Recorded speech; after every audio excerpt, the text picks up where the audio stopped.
Hello बच्चों, चलिए प्रश्न को देखते हैं। प्रश्न है, धातुओं में मुक्त इलेक्ट्रॉनों के विश्रांति काल व अपवाह वेग को परिभाषित कीजिए।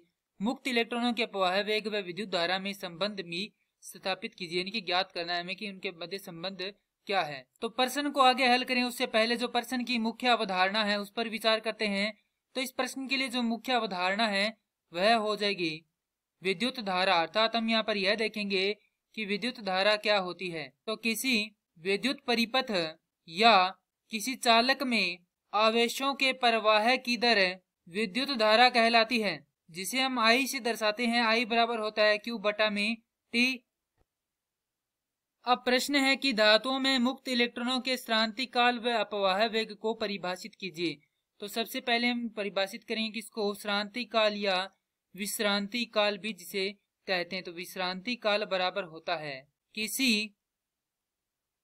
चालक में मुक्त इलेक्ट्रॉनों की दो क्रमागत टक्करों में लगा समय विश्रांति काल कहलाता है। इसे हम टो द्वारा दर्शाते हैं। अब दूसरा है अपवाह वेग, इसे हम अनुगमन वेग भी कहते हैं। इसे हम दर्शाते हैं Vd से। तो किसी विद्युत क्षेत्र के प्रभाव में मुक्त इलेक्ट्रॉनों का औसत वेग अपवाह वेग या अनुगमन वेग कहलाता है। अब प्रश्न में आगे पूछा गया है कि मुक्त इलेक्ट्रॉनों के अपवाह वेग व विद्युत धारा में संबंध स्थापित कीजिए। तो हमें I तथा Vd में संबंध स्थापित करना है। तो यहाँ पर हम कोई चालक ले लेते हैं जिसका अनुप्रस्थ काट क्षेत्रफल कितना है, A है। इसमें मुक्त इलेक्ट्रॉनों की संख्या मान लेते हैं कितनी है, N है, और उनका अपवाह वेग कितना है, Vd है। तो यहाँ पर हम लिखेंगे 1 सेकंड में बहने वाले इलेक्ट्रॉन, अर्थात 1 सेकंड में जो कितने इलेक्ट्रॉन बहेंगे, तो यहाँ पर ये होंगे Vd गुणा में N गुणा में A। तो 1 सेकंड में इतने हैं, तो T सेकंड में कितने होंगे, तो T सेकंड में हमारे पास होगा Vd गुणा में N गुणा में A गुणा में T।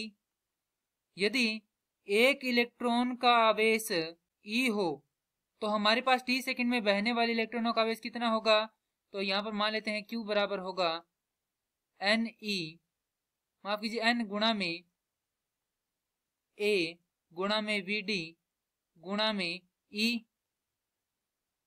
चूंकि हम जानते हैं कि धारा I बराबर होता है Q बटा में T, और यहाँ पर साथ में गुणा में क्या है, T है। तो यहाँ से I बराबर हो जाएगा, Q का मान रख देंगे तो N गुणा में E गुणा में A गुणा में Vd बटा में गुणा में T बटा में T। तो यहाँ पर T से T कट जाएगा, I बराबर हो जाएगा NeA Vd। और यही क्या है, धारा तथा अपवाह वेग में संबंध है, जो कि हमें प्रश्न में ज्ञात करना था। मैं आशा करता हूं कि यह प्रश्न आपको समझ में आया होगा। धन्यवाद।